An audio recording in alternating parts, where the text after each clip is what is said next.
Welcome back, guys. If you saw me posting lately, I took the driver's side off and it did not want to come off. So we're gonna see if we get any more luck here. We're gonna start with taking the brakes off. This is the front passenger side. But we're gonna take the front passenger side off, get the brakes out of the way, get the shield out of the way because they're actually not in bad shape. So I want to see if I can get these cleaned up and repainted. But once we get the brakes out of the way, we'll be able to access the castle nut a little bit easier. I'll show you how I do that one. So the goal is to get everything off of here. Brake lines need to get finished coming off. Need to get the brake rotors, brake calipers, pads out. Wheel speed sensor has to come out. But we're gonna disconnect the tie rod, the knuckle from the strut. And I never reconnected my tie rod or sway bar end links, so I don't have to worry about those. Since I'm gonna be doing all this work, I am probably gonna end up going with a stiffer front bar, sway bar. To get the front pads out, I just gotta break loose these. This is a 14 mil.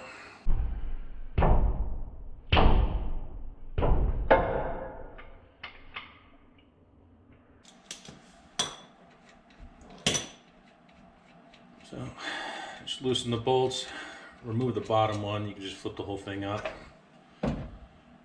Take the pads out.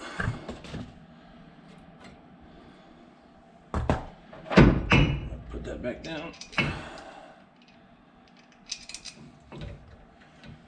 Throw the bolt back in. Just get these finger tight so you know they're not going to disappear on you. Now don't quote me, 'cause I can't tell you off the top of my head. To disconnect this one, we got to take the pinch out.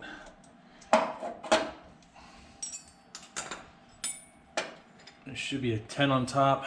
I know with the aftermarket, the stainless steel, it's going to be a 17 to hold.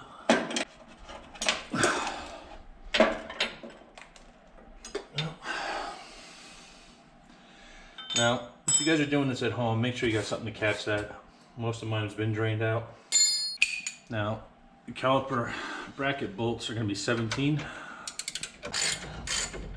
mil bolts, top and bottom.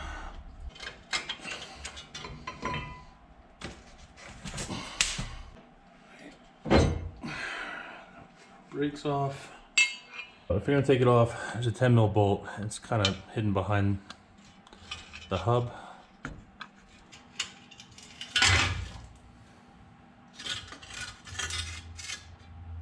Ooh, figured that snapped. Inside your well, you're gonna have another 12. This is gonna be the stay for the SRS. We gotta get that off. Before we go zipping off the tie rod end, we want to try and get this jam nut backed out, because once this is off, you lose a little bit of leverage. So it's just easier. So I just use a small vice grip clamp wrench thing. I'm sorry, it's a 22. All right, this one we looked at didn't need a wrench on the inside, but it is a 22 millimeter wrench to get this nut to back out. Just makes it a lot easier while it's tensioned, because once you get this off, in order to actually get that rod out, I mean, you can do it one of two ways. The main way is with a inner tie rod tool, which you need the outer off. So now that we have that off, this is a 17 mil.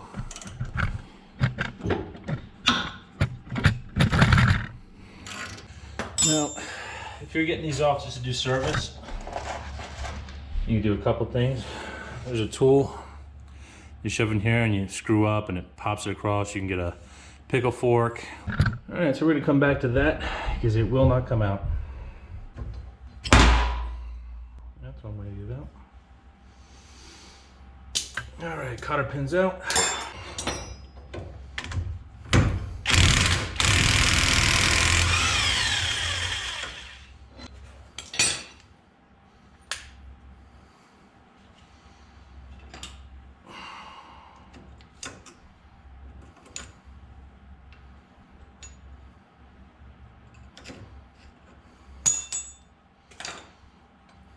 By the way, that's a 32 millimeter for your axle nut.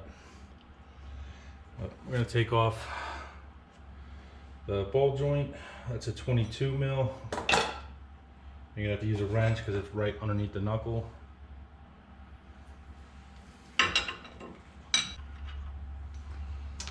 Put that off to the side because I don't want to lose it.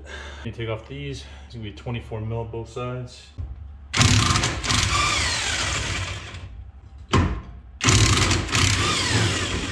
Now I have had penetrating fluid sitting on this for the last day or so now. I guess we will test our luck to see if it helped at all.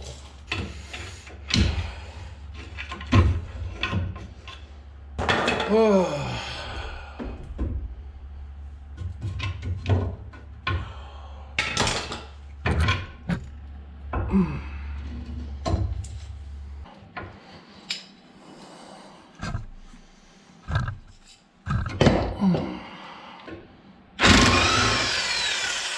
Alright guys, as you can see, not taking care of a car, letting it rust up, it makes servicing it an absolute nightmare.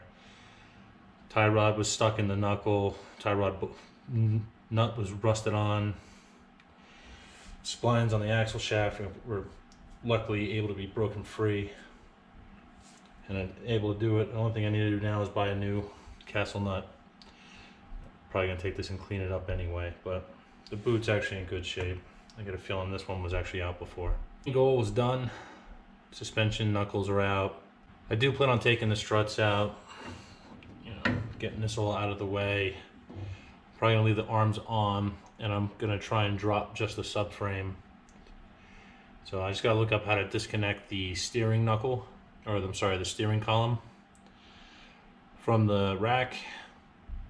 And I should have enough slack on the power steering to just drop this, you know. I think I gotta take out the bolt for the rear mount, and that's gonna be it. I think it's 4 or 6 bolts hold the front subframe on, but we're gonna drop this down, make it a lot easier for me to service the steering rack, because we're gonna be replacing inner and outer, and see which shape the boots are in once I get it down. And it'll also make it extremely easy to change out the front sway bar. But once I get all that done, we'll put it all back together. But taking everything out in here, this is all gonna get cleaned up, resealed, and then from when the power steering pump went, everything over here is soaked in power steering fluid still, so this is all gonna get cleaned up. But one step at a time.